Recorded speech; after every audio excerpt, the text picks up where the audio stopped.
پانچواں مشرک کا نقصان یہ ہوتا ہے شرک کرنے والے کا، اس دنیا میں اللہ اس کو ہدایت سے محروم کر دیتے اور آخرت میں وہ امن سے محروم ہو جائے گا۔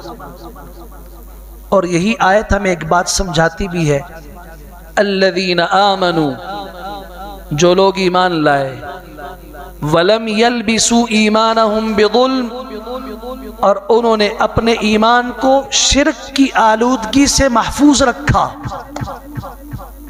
صرف ایمان نہیں لائے، اس کے ساتھ شرط لگائی، قید لگائی، ایمان لائے اور اپنے ایمان کو شرک کی آلودگی سے، غلاظت اور گندگی سے بچائے رکھا۔ اولئک لہم الامن، ان لوگوں کے لیے اللہ نے امن رکھا ہے، وہم مہتدون، اور یہی لوگ ہدایت والے ہیں۔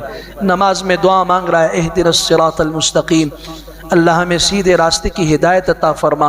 یہ دعا کر رہا ہے۔ میں نے کہا اس کی دعا کیا ہوگی؟ مشرک کے لیے تو امام الانبیاء صلی اللہ علیہ وسلم کو دعا کرنے سے اللہ نے منع کیا ہے، اس کی دعا سے بچا لے گی؟ ادھر کہہ رہا ایاک نعبد و ایاک نستعین، لیکن عقیدہ ایسا نہیں ہے۔